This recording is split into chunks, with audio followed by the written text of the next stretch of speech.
सत साहेब सत साहेब सत साहेब जय हो। बंदी छोड़ की सद्गुरुदेव जी की जय। म शान्ति दासी भक्तपुरबाट यो विश्व शान्ति महाअनुष्ठानको हाम्रो आश्रम नेपालको धनुषा आश्रममा आइरहेछु मालिकको दयाले।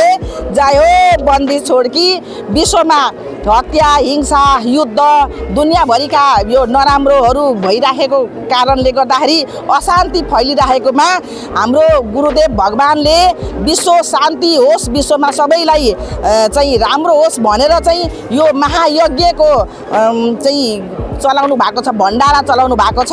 यसमा चाहिँ सम्पूर्ण हाम्रो भगतदेखि लिएर जगतसम्म सबैलाई आह्वान गर्नुभयो, सबैलाई भण्डारा चलाउनु भयो। यहाँनिर जतिले पनि परमात्मालाई भोग लगाएर त्यो बाँकी भएको प्रसाद खानुहुन्छ, ग्रहण गर्नुहुन्छ, उहाँहरूको रोग कष्ट तनाव परेशानी त नाश हुन्छ, पाप नाश हुन्छ, अनि त्यसपछि पुण्य प्राप्त हुन्छ, भक्तिमा मन लाग्छ भनेर यो गीता अध्याय 3 श्लोक 10 देखि 3 सम्म भनिएको छ। सत साहेब।